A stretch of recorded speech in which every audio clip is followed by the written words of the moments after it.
ان کے اوپر یہ سب سے بڑا یہ ڈبیٹ رجیم چینج کی کہ اس کا رجیم چینج اور اس کا فال آؤٹ، تو میں آپ کا شکریہ ادا کرتا ہوں۔ میں سب سے پہلے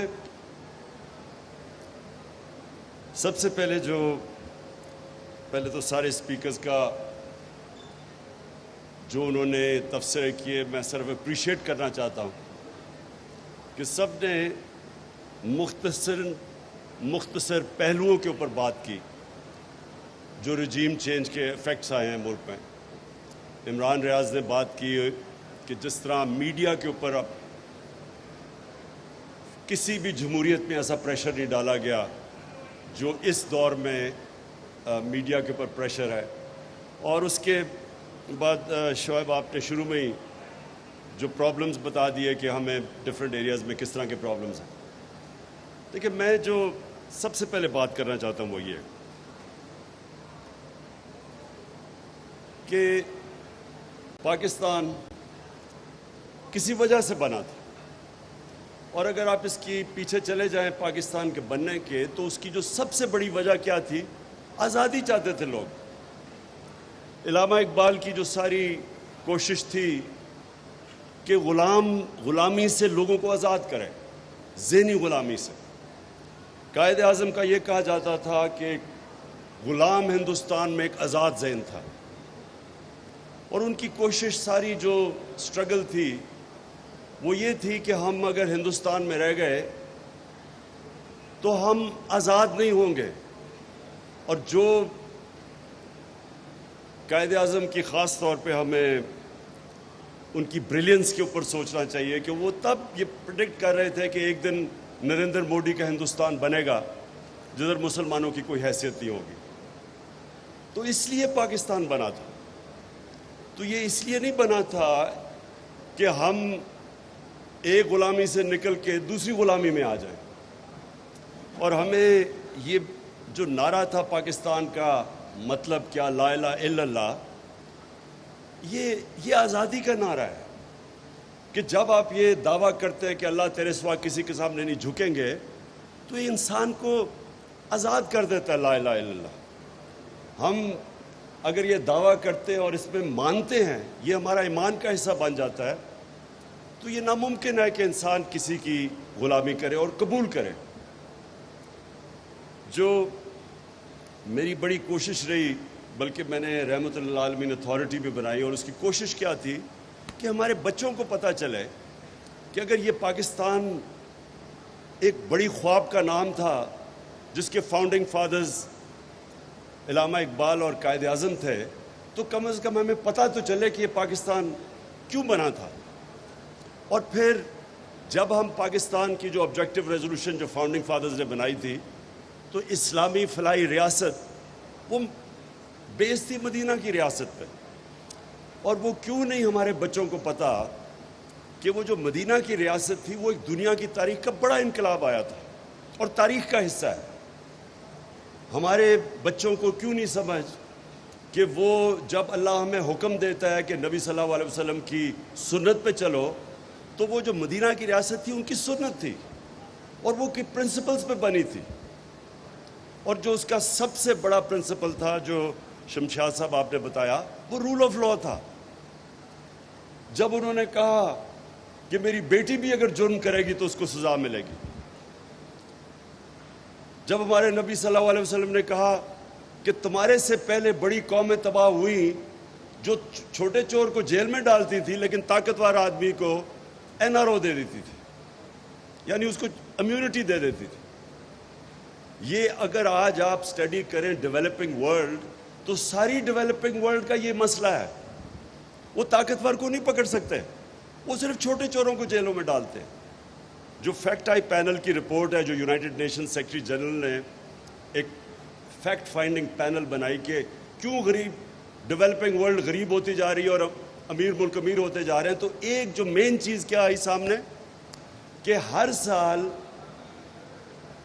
1700 ارب ڈالر غریب ملکوں سے چوری ہو کے منی لانڈر ہو کے امیر ملکوں میں یا آف شور اکاؤنٹس میں چلا جاتا ہے۔ اور اسی پینل کے مطابق 7,000 ارب ڈالر پڑا ہوا ہے چوری کا غریب ملکوں کا آف شور اکاؤنٹس میں، ٹیکس ہیونز میں. تو جو یہ ٹرانسفر آف ویلتھ ہر سال ہوتی ہے، غریب غریب ہو جاتا ہے، امیر امیر ہو جاتا ہے، وہ کیوں ہوتی ہے؟ کیونکہ رول آف لا نہیں ہے. رول آف لا کا مطلب ہوتا ہے ساروں قانون میں ایک برابر. تو جب طاقتور کو آپ چھوٹ دیتے رہتے ہیں NRO 1 یا NRO 2، وہ ملک کا کوئی مستقبل نہیں ہے. ہمارے نبی نے کہہ دیا تھا کہ یہ تباہ ہو جائیں گی قومیں، اور وہ تباہی آپ ایک ایک ملک دیکھ لیں، وہ اگر وہ تباہ ہو رہا ہے تو اس کی بیسس پہ چلے جائیں. تو یہ جو ہمارے سامنے لیبنان، بیروت، سارے مڈل ایسٹ کا ایک وقت میں دبئی سمجھا جاتا تھا، ساری دنیا چھٹی بنانے بیروت جاتی تھی. آج وہ لیبنان 70% لوگ غربت کی لکیر کے نیچے چلے گئے. کیا وجہ ہے اس کی؟ سارے لوگ سڑکوں پہ، کرپشن ہے، طاقتور کی کرپشن، وہ نہیں پکڑ سکتے اس کو. تو نمبر 1 گائیڈنگ پرنسپل میں صرف یہ پہلے کہہ دوں، کیونکہ میں اسی کے اوپر آتا ہوں ابھی جو یہاں ہوا ہے. نمبر 1 رول آف لا، کوئی قانون کے اوپر نہیں. نمبر 2 انسانیت، فلاحی ریاست، وہ پہلی دنیا کی فلاحی ریاست بنی تھی. اور تیسری چیز جو تھی خودداری. کوئی جب آپ نے لا الہ الا اللہ کہا، آپ کسی کے سامنے نہیں جھکتے.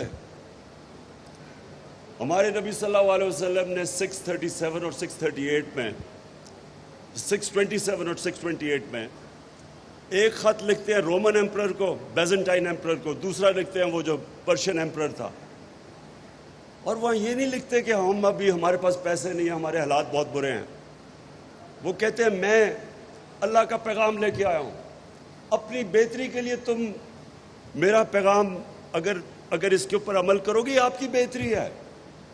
اور یہ تاریخ کا حصہ ہے کہ 10 سال کے بعد کوئی سوچ تصور بھی نہیں تب کر سکتا تھا. 10 سال کے بعد وہ دونوں ان کے سامنے ایمپائرز گھٹنے ٹیک دیتے. ہیومن ہسٹری ہے یہ. تو وہ جو اللہ ہمیں حکم کرتا ہے کہ ان کی زندگی سے سیکھو، وہ ہماری بہتری کے لیے ہے.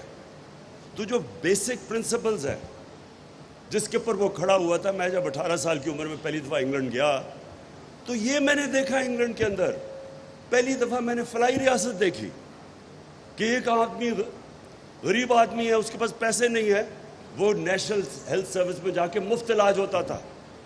میں جب اپنی والدہ کو لے کے گیا، جب ان کو کینسر تھی، تو وہاں میں نے عجیب سین دیکھا کہ میں پیسے دے رہا تھا اپنی والدہ کے علاج پہ. ساتھ والے بسترے پہ ان کے ایک نیشنل ہیلتھ سروس کی ایک خاتون تھی، مفت علاج ہو رہا تھا اس کا. اور نرسز اور ڈاکٹر کوئی فرق نہیں کر رہے تھے ان دونوں کے بیچ میں. جو ہم نے بیسس شوکت خانہ میں رکھا کہ وہاں اللہ کا کرم ہے، ہم نے بھی یہی فیصلہ کیا کہ جو بھی ڈاکٹرز کو نہیں پتہ ہونا چاہیے کہ کون پیسے دے رہا ہے کون نہیں دے رہا، تاکہ دونوں کو ایکول ٹریٹمنٹ دیں.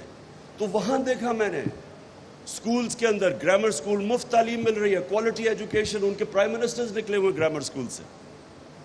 بے روزگار ہو تو ان امپلائمنٹ بینیفٹس ملتے تھے. عدالت میں جائے تو لیگل ایڈ ملتی تھی، غریب کو پروٹیکشن تھی، فلاحی ریاست تھی. اور رول آف لا آپ کے سامنے ابھی ہوا ہے کہ جب ہم 1100 ارب روپے کی چھوٹ دے رہے ہیں بڑے بڑے ڈاکوؤں کو، وہ برطانیہ کے اندر نو کانفیڈنس ہو رہا ہے بورس جانسن پہ. کس چیز پہ؟ کہ جی وہ اس نے کرونا کے دوران اس نے جا کے باہر ایک لوگوں نے گیدرنگ کر دی اور وہ اجازت نہیں تھی اس کی. یعنی پرائم منسٹر کو وہ نو کانفیڈنس لا رہے ہیں کہ وہ اس نے قانون توڑا، کوئی ڈاکہ نہیں مارا، صرف اس نے وہ قانون توڑ دیا کہ اس نے لوگوں کو کہا تھا کہ آئسولیٹ کرنا، اور انہوں نے نہیں کیا، گیدرنگ کر دی. نو کانفیڈنس موشن اپنی پارٹی نے پاس کیا. سو جو رول آف لا اور جو انسانیت وہاں میں نے دیکھی، ہمارے ملک تو بنا ہی تھا ہمارے تو جو فاؤنڈنگ فادرز کی مشن سٹیٹمنٹ ہے، ہم تو اس کے آس پاس بھی نہیں کبھی آئے. ہمارے تو یہ 2 طبقے چل رہے تھے، رولنگ کلاس، ساری اپرچونٹیز ان کے ہاتھ میں، چھوٹے سے طبقے، باقی لوگوں بیچاروں کے پاس بنیادی ضروریات نہیں ہیں. تو اب آ جائیں اس کے اوپر. میں صرف اب رجیم چینج کی بات کرنا چاہتا ہوں. دیکھیں، پہلے تو مجھے جب میں نے وہ سائفر دیکھا جب تو پہلے میں نے 3 دفعہ پڑھا کہ یہ واقعی میں یہ سچ دیکھ رہا ہوں. آپ نے شمشاد صاحب آپ نے کہا کہ پتہ نہیں اس میں نہیں، آپ نے نہیں کہا. جی آپ نے کہا جل صاحب. میں آپ کو بتاؤں کہ میں نے جب پہلی دفعہ پڑھا کہ اگر تم نے نام لے کے، ہم نے سنا ہے کہ عمران خان اکیلا کا فیصلہ تھا روس جانے کا. یہ ذرا سنیں، ہم نے سنا تھا کہ یہ عمران خان کا اکیلا فیصلہ تھا، اور وہ ایمبیسڈر کہہ رہے نہیں، اس کا نہیں فیصلہ تھا، یہ انسٹیٹیوشنل فیصلہ تھا. وہ آگے سے یہ بتا رہا ہے، اور وہ پھر آگے سے کہتا ہے کہ اگر تم نے اچھا ابھی نو کانفیڈنس موشن ٹیبل نہیں ہوئی اسمبلی میں، وہ 1 دن کے بعد ہوئی ہے. وہ کہہ رہا ہے کہ اگر تم نے عمران خان کو نہ اس میں نو کانفیڈنس کے ذریعے اس کو فارغ نہ کیا تو بڑے کانسیکوینسز ہوں گے پاکستان کے لیے. اور پھر کہتا ہے اور اگر کامیاب ہو گئی تو all will be forgiven، معاف کر دیا جائے گا پاکستان. میری پہلی انسٹنکٹ، پہلے تو میں نے 3-4 دفعہ پڑھا کہ یہ میں واقعی صحیح پڑھ رہا ہوں. پہلا جو میں سوچ رہا تھا کہ کوئی اس طرح کی 22 کروڑ لوگوں کے الیکٹڈ نمائندگی کوئی ایسی توہین کر سکتا ہے؟ کسی کی جرت ہے کہ اس طرح کا خط کسی کو لکھ دے؟ اور ہمیں بعد میں کسی نے کہا جی وہ یا تو ایسے تو آتے رہتے ہیں مراسلے. کبھی کسی سیلف ریسپیکٹنگ ملک میں اس طرح کا مراسلہ نہیں آ سکتا. یہ ناممکن ہے کہ کسی الیکٹڈ پرائم منسٹر کو کوئی آگے کہے جی اس کو ہٹا دو. تو یہ کتنی توہین ہے ایک ملک کی.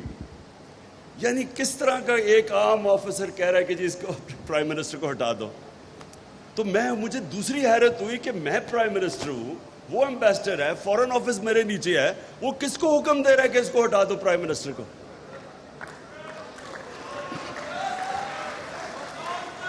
اور اس کے بعد ذرا تماشا دیکھیں. ایک دم اس کے بعد جناب اگلے دن وہ آتا ہے، نو کانفیڈنس موشن ہوتا ہے، اور ایک دم ہمارے اتحادی اور لوٹوں کو آتا ہے کہ جو وہ مہنگائی بہت ہو گئی ہے تو گورنمنٹ نہیں صحیح چل رہی. اب یہ سنیں ذرا، پہلے 2 سال ہمارا پہلا اتنا مشکل سال تھا. مشکل سال اس لیے تھا کہ ہمارے پاس 6 ہفتے کے تو ریزروز تھے. ہم پیمنٹس ہی نہیں کر رہے تھے اپنی ایکسٹرنل لائبلٹیز کی. ہم لوگوں کو بھی نہ بتا سکیں کہ وہ روپے پہ پریشر پڑے گا، روپے نہ گر جائے. ریزروز ہمارے نیچے تھے.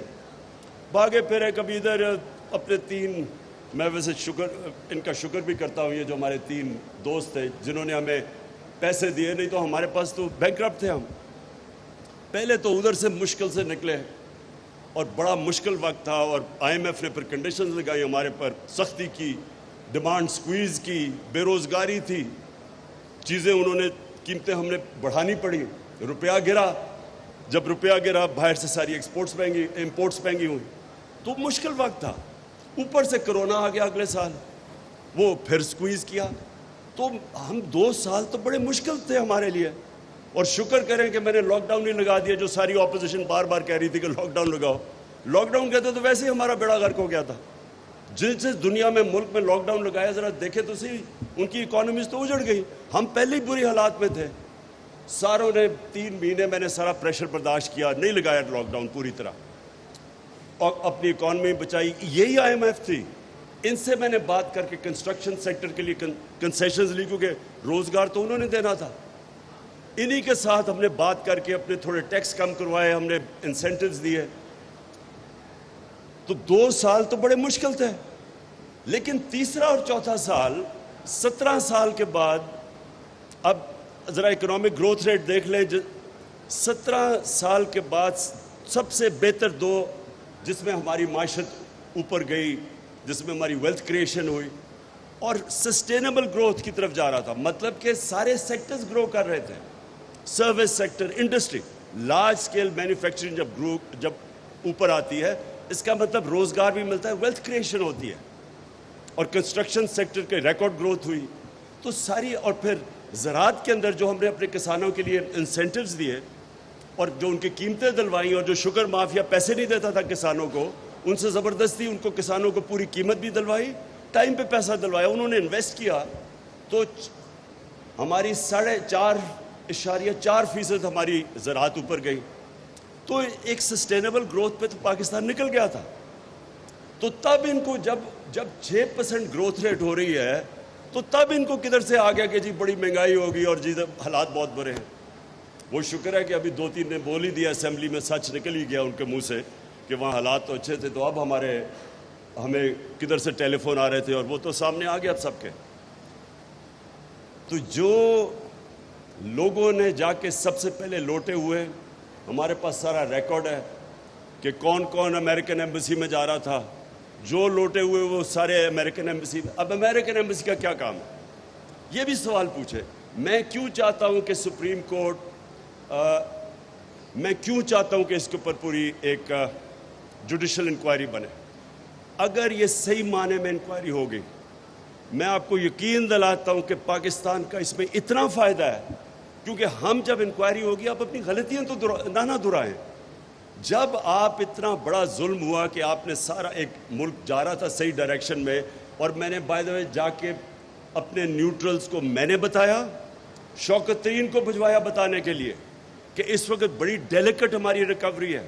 دنیا میں کموڈٹی سپر سائیکل آیا ہوا ہے. اس وقت اگر ہم نے اس کو ڈی سٹیبلائز کیا ملک کو, یہ سنبھال نہیں سکیں گے آپ اکانومی, کیونکہ اس وقت اگر روپیہ گرنا شروع ہو گیا, ہمارے پاس ریزروز ہی اتنے نہیں ہیں اور ہمیں مشکل پڑی ہوئی ہے کیونکہ قیمتیں اوپر, کموڈٹی پرائسز اوپر گئے ہوئے, تیل اوپر گیا ہوا تھا.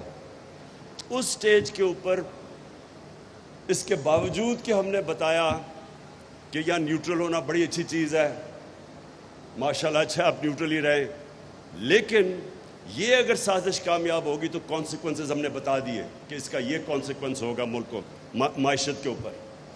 اس کے بعد جب وہ چینج لے کے آئے اور یہ جو نیا سیٹ اپ آیا, میں آپ سے نہیں, میں پہلے دن سے کہہ رہا ہوں, جب سے میری پہلی تقریر تھی جب میں پرائم منسٹر بنا, میں نے تب کہا کہ یہ سارے اکٹھے ہوں گے, جمہوریت کے نام پہ ہوں گے.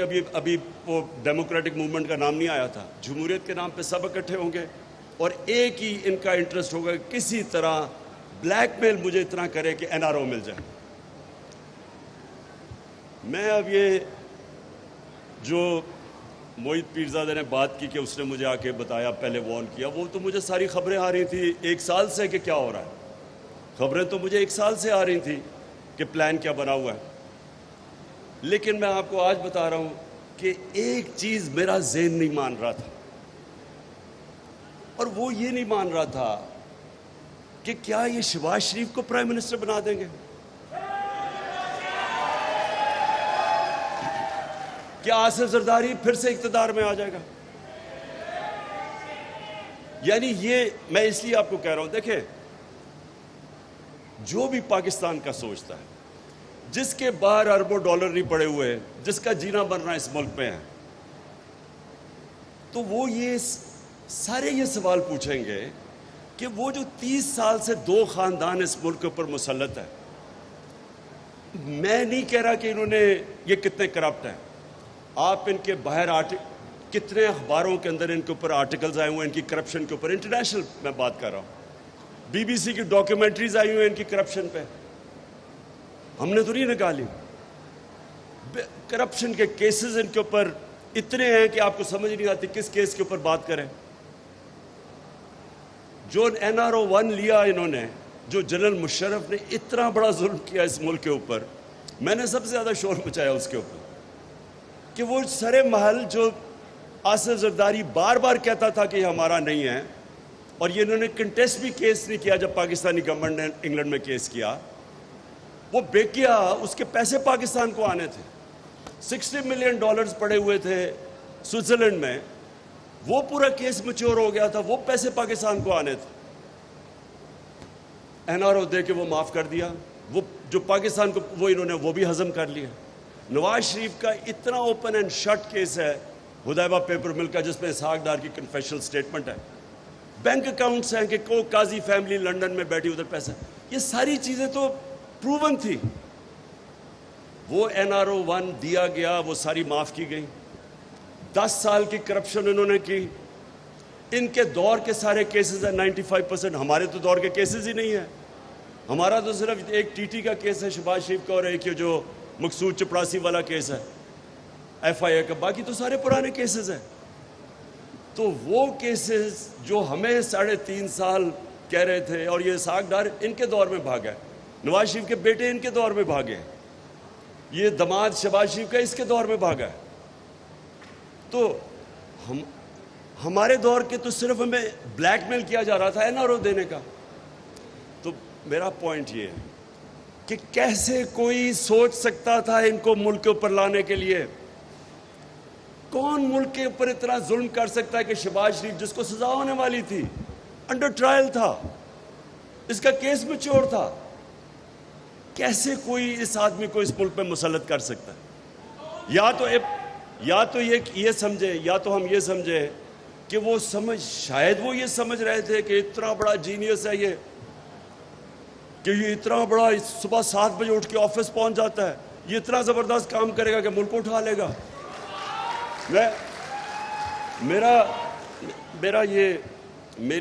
مجھے پھر یہ اب تھوڑا شک ہونا شروع ہو گیا کہ وہ جو 50 ارب روپیہ شہباز شریف نے اشتہاروں پہ خرچ کیا تھا، جو ساری ڈیولپمنٹ اشتہاروں میں تھی، وہ شاید اس سے سمجھ گئے ہوں اشتہار میں اتنی ڈیولپمنٹ تھی، شاید وہ اس غلط فہمی میں تھے کہ یہ ایک دم ملک ٹرن اراؤنڈ کر دے گا. لیکن کوشچن اب یہ ہے،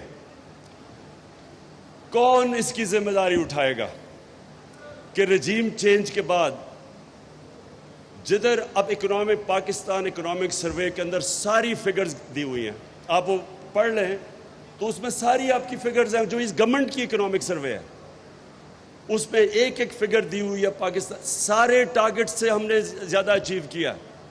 پاکستان کی تاریخ میں سب سے زیادہ ٹیکس کلیکشن ہوئی ہے، ریمیٹنسز ہوئی ہیں، اوورسیز پاکستانیز نے سب سے زیادہ پیسہ بھیجا ہے. ہماری جو اصل میں ملک تب ترقی کرتا ہے جب اس کی ایکسپورٹس اوپر جاتی ہے. نون لیگ کے 5 سال میں تو ایکسپورٹس شاید ہی اوپر ہلی نہیں، وہاں سے وہیں کی وہیں پھنسی ہوئی تھی. ہماری ریکارڈ ایکسپورٹس تھی. اور جو پھر سے میں کہہ رہا ہوں زراعت جو ترقی کی، تو جب ایک ملک ادھر جا رہا تھا اور آج مہنگائی آسمانوں پہ اور اکانومی نیچے، کون ذمہ دار ہے اس کا؟ کون ایک منٹ. تو میں اس لیے کہہ رہا ہوں کہ یہ جو اگر ہم نے پاکستان میں اس طرح کی چیزیں آگے سے روکنی ہیں، یہ بڑا ضروری ہے. پریزیڈنٹ آف پاکستان نے سپریم کورٹ کو لکھا ہوا ہے کہ انویسٹیگیٹ کرے، وہ سائفر بھی بھیجا ہوا ہے کہ اس کے اوپر انویسٹیگیٹ تو کریں، اوپن انکوائری کریں اس کے اوپر، تاکہ آگے سے یہ چیزیں نہ ہوں، تاکہ ملک کم از کم ہمیں پتہ تو چلے کہ کون ذمہ دار ہے. آپ نے بات ٹھیک کی، شمشاد صاحب 25 سال کے بعد وہ حمود الرحمان رپورٹ آئی، لیکن کوئی یہ بات نہیں کرتا کہ کبھی کسی نے یہ پوچھا ہے کہ جب یہ ہم جنرل مشرف لے کے گیا تھا ہمیں امریکہ کی وار آن ٹیرر میں، اور وہ خود اپنی کتاب میں لکھتا ہے کہ وہ رچرڈ آرمیٹیج کا تھریٹ آئی، دھمکی کہ ہم will bomb you to stone age, ہم نے اس میں شرکت کی. اور مجھے یاد ہے ہم پوچھتے تھے مشرف سے شروع میں کہ ہم کیوں اس جنگ میں شامل ہو رہے ہیں، تو ہر قسم کا ہم شامل نہیں ہو رہے ہیں، ہم صرف لوجسٹیکل سپورٹ دے رہے ہیں اور اس طرح کی باتیں کرتے تھے. کیوں نہیں اس کا جواب طلب کیا گیا کہ 80,000 پاکستانی اس میں مرا. خود گورنمنٹ کہتی ہے کہ 150 ارب ڈالر سے زیادہ ہمیں نقصان ہوا، 35 لاکھ لوگ نقل مکانی ہوئی. آج بھی ہمارے فوجی شہادتیں دے رہے ہیں، وہی اسی کا فال آؤٹ، جو آج بھی وہ دہشت گردی ختم نہیں ہوئی، آج بھی ہمیں قربانیاں دے رہے ہیں. ہمیں کیوں ہم گئے تھے ان کی جنگ میں؟ کم از کم یہ تو ہو کہ کیا ہمارے پاس کوئی چوائس تھی؟ کیا ہم اور طرح جا سکتے تھے؟ لیکن وہ میں پھر سے اب آتا ہوں کہ جب ہم ملک میں یہ فیصلہ کر بیٹھے کہ ہمیں جو بھی وہاں سے حکم آئے گا ہمیں ماننا پڑے گا، جو مجھے پتہ ہے کہ یہ ہماری رولنگ ایلیٹ کا یہ ذہنوں میں پڑا ہوا ہے، وہ سمجھتے نہیں ہیں ویسٹرن مائنڈ کو. میں یہ سمجھتا ہوں کہ میرا ان سب سے بہت بہتر انڈرسٹینڈنگ ہے مغربی سوچ کی. ٹائم بھی میں نے گزارا اور سب کچھ، اور اندر سے ان کے لوگوں کو جانتا ہوں.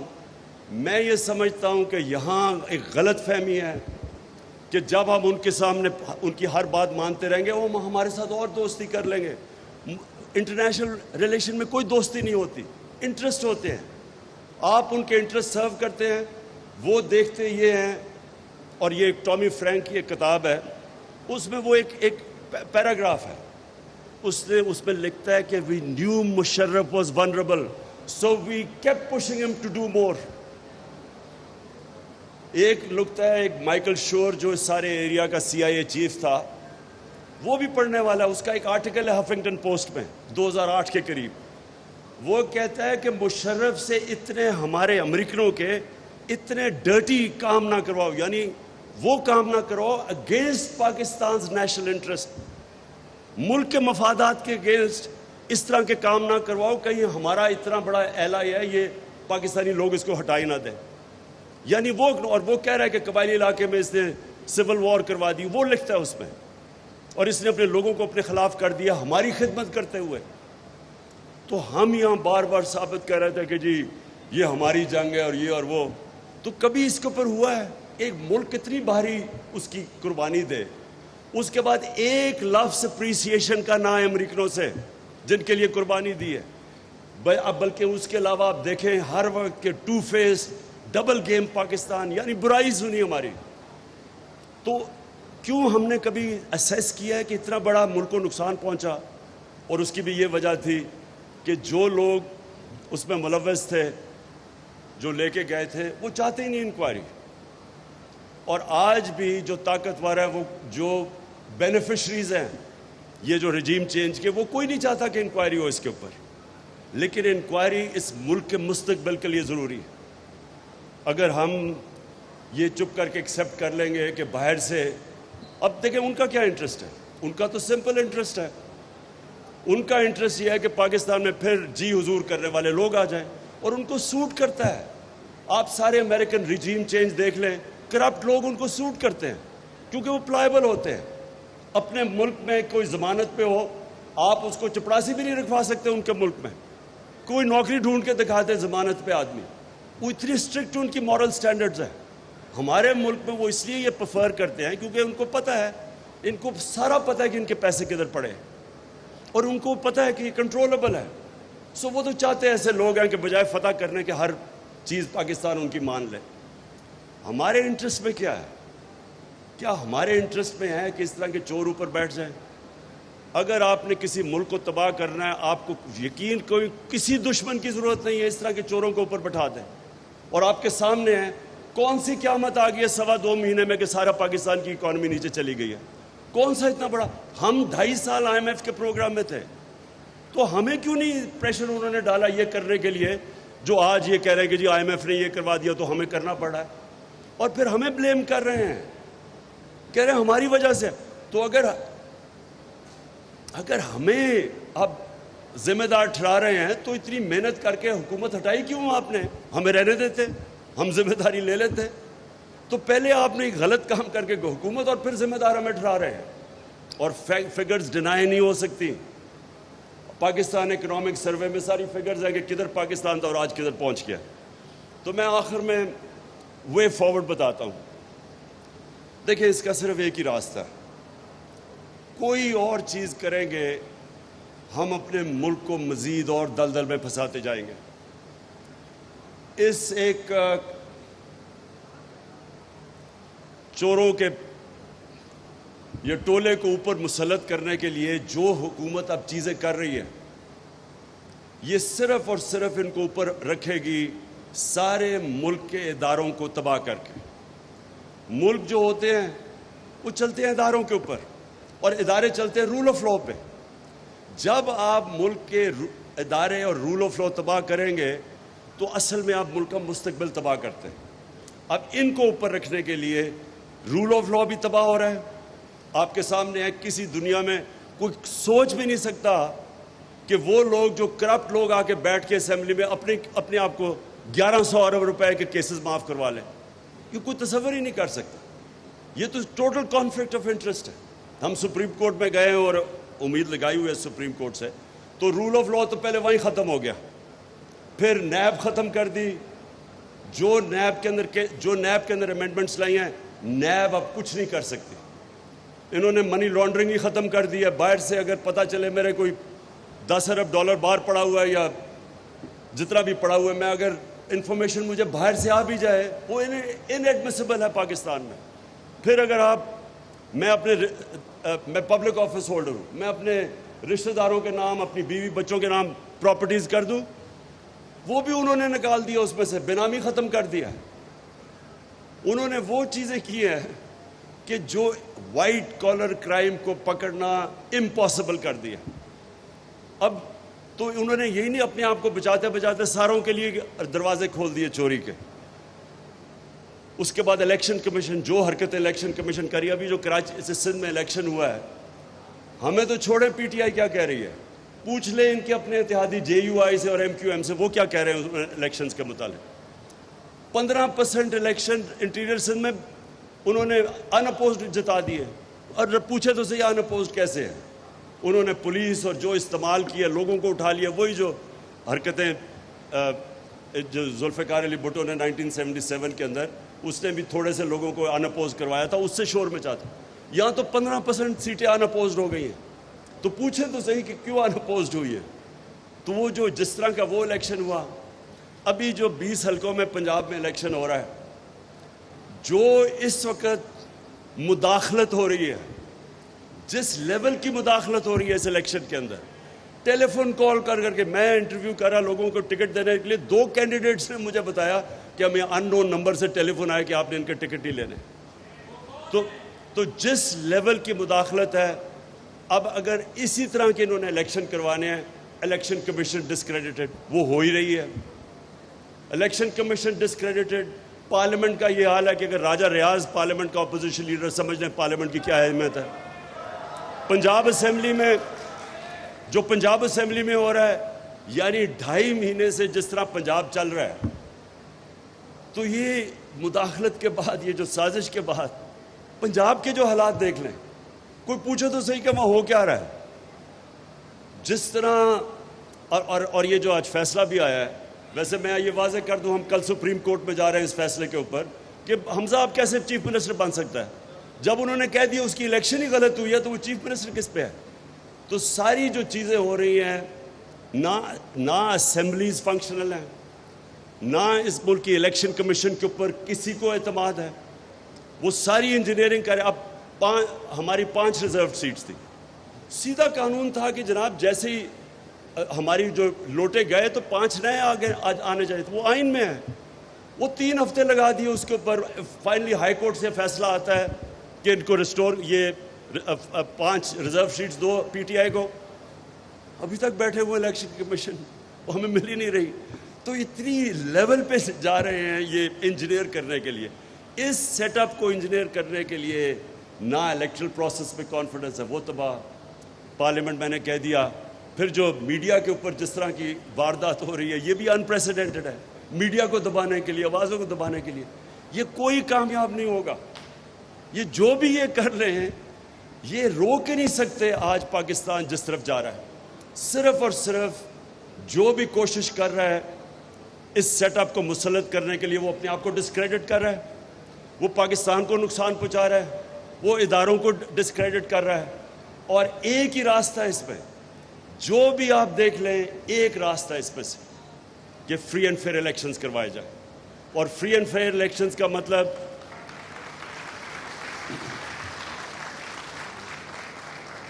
کریڈیبل الیکشنز, جس الیکشنز کی کریڈیبلٹی ہو. وہ الیکشن نہ یہ جو بھی اس وقت پنجاب میں ہو رہا ہے, یہ جو سندھ میں الیکشن کروائے گئے ہیں, اس الیکشن سے مزید اور انتشار بڑھے گا. جدھر ملک کی معیشت پہنچ گئی ہے اور جس طرف جا رہی ہے, مجھے خوف یہ ہے کہ وہ اس پوائنٹ پہ چلی جائے گی جب جو بھی بیل آؤٹ کرے گا, وہ پھر جب جو کنڈیشنز جو اس کے لیے شرائط مانگے گا, وہ پاکستان کی جو سوورنٹی ہے وہ کمپرومائز کی جائے گی. ان لوگوں کو تو فرق نہیں پڑتا, جن لوگوں کو پیسے سے پیار ہے, جو صرف اپنی کرپشن بچانے کے لیے آئے تھے اور اپنی مزید کرپشن کرنے کے, ان کو تو فرق ہی نہیں پڑتا کہ پاکستان جو ایک عظیم خواب کا نام تھا, میں ہمیشہ سمجھتا ہوں کہ وہ کسی وجہ سے بنا تھا. ان کو تو فرق ہی نہیں پڑتا کہ اگر ہم کشمیریوں کی سٹرگل کی قبر کھود دیں, ہم ہندوستان سے ٹریڈ بھی شروع کر دیں, جو کشمیر میں ہو رہا ہے اس کو نظر انداز کریں, جو پہلے بھی کیا تھا نواز شریف نے. ملا ہی نہیں تھا حریت ممبر سے جب وہ موڈی کی وہ کورونیشن پہ گیا. نہ ان کو فرق پڑتا ہے. ابھی میں سن رہا ہوں کہ جی اسرائیل کو ہم ایکسیپٹ کر لیں, یا اسرائیل سے ہمیں فائدے ہو سکتے ہیں. تو اگر آپ کا نظریہ ہی نہیں ہو تو کچھ بھی کر لیں. ان کو یہ بھی نہیں فرق پڑتا بیسز رکھیں، کیونکہ ان کو یہ نہیں کہ جو ہمارے 80,000 لوگ مرے تھے کسی کی کانفلکٹ میں شرکت کرنے کے، ان کو اس کا بھی نہیں ہے کہ بس یہ ڈالر آ جائیں گے تھوڑے سے. تو جن کا نظریہ ہی نہیں ہے ان کے لیے تو کوئی پرابلم نہیں ہے. لیکن جو ہماری طرح کے لوگ سمجھتے ہیں کہ پاکستان ایک بڑے نظریے کا نام تھا اور اس کا نعرہ تھا، عظیم نعرہ تھا کہ اے اللہ تیرے سوا کوئی اور خدا نہیں ہے، تو وہ ان کے لیے تو یہ اگر اسی طرح ہی رہنا تھا تو بنا کیوں پاکستان پر؟ اگر آپ نے یہی کمپرومائزز کرنی ہے تو وہ کہتے ہیں نا those who don't stand for any thing fall for every thing, کہ آپ کا جب کوئی نظریہ نہیں ہے تو کسی چیز بھی مان لو. اس لیے یہ بڑا اصل میں یہ دو نظریوں کا فرق ہے. ایک یہ وہ مٹیریلز جو ذات کے لیے آئے ہیں، جو 30 سال سے بیٹھے ہوئے دو خاندان، جنہوں کو کوئی فرق نہیں پڑا کہ ایم القانسی کو پکڑا دو، ان کو کوئی فرق نہیں پڑا جب وہ رمزی یوسف کو پکڑا دو ان کو پاکستان کے قانون بائی پاس کر کے، کوئی فرق نہیں پڑا جب وہ ریمنڈ ڈیوس نے دو لوگوں کو گولیاں مار دی مزنگ شہر کے بیچ میں، اس کو واپس دے دو. ان کو تو کوئی فرق ہی نہیں پڑتا. یہاں جب 400 ڈرون اٹیک ہوئے ان دونوں کے دور میں، کوئی شرم نہیں ان کو آئی کہ کبھی کوئی دنیا اجازت دیتی ہے جج، جوری اور ایکسیکیوشنر کسی کو بننے کے لیے کہ آپ ہی فیصلہ کریں. 8,000 دور آدمی بیٹھ کے کمپیوٹر گیم سے لوگ مار رہے ہیں یہاں پاکستان میں، اور یہ دونوں لیڈر چپ کر کے بیٹھے ہوئے تھے. ان کو کیا فرق پڑتا ہے اس سے؟ فرق تو ان لوگوں کو پڑتا ہے جو سمجھتے ہیں، اور جو اکثریت ہے اس ملک کی اکثریت بلیو کرتی ہے نظریہ پاکستان میں. آج جو یہ لوگ نکلے ہیں، میں آپ کو خود بتاؤں کہ میں خود حیران تھا جس طرح پبلک نکلی ہے، لیکن میں نے اس نتیجے پہ آ گیا ہوں کہ جو اکثریت ہے اس ملک کی، وہ ابھی بھی اس خواب کے پیچھے ہے. یہ اوپر ہے جو تھوڑی سی ایک ایلیٹ، جو کرپٹ ایلیٹ ہو چکی ہے، جس کا صرف ذاتی مفادات کے لیے وہ سمجھتے ہیں پاکستان بنا تھا. یہ صرف ان کا ایشو ہے، باقی عوام ابھی بھی بلیو کرتی ہے اس نظریے پہ. اور لاسٹ چیز میں ایک آپ کے لیے ایاز آخر میں یہ ایک آپ نے بات کی ایکسٹینشن کی، میں اسی کے اوپر اپنی تقریر ختم کرتا ہوں. دیکھیں، میں نے بڑا زندگی میں ایک عام سا آدمی ہوں، بڑی غلطیاں کی ہیں زندگی میں، لیکن میں نے جو کرکٹ کے اندر میں باقیوں سے آگے اس لیے نکلا کہ میں ہمیشہ اپنی غلطیوں کی انالیسس خود کرتا تھا، اپنا سب سے بڑا کرٹک تھا، اور ہمیشہ کوشش کرتا تھا کہ جو میں غلطی کرتا ہوں اس کو کریکٹ کیا جائے. اور میں یہ دنیا میں کسی بھی انسان کی، معاشرے کی، ادارے کی پروگریس میں صرف ایک ہی طرح پروگریس کرتا ہے کہ اپنی انالیسس کرے، اپنی غلطیاں دور کرے اور پھر وہ آگے بڑھتا ہے. میں نے یہ 3.5 سال جو حکومت میں بیٹھا، اللہ نے موقع دیا، یہ تھے میرے سب سے مشکل 3.5 سال زندگی کے، لیکن انہوں میں نے بڑی چیزیں سیکھی.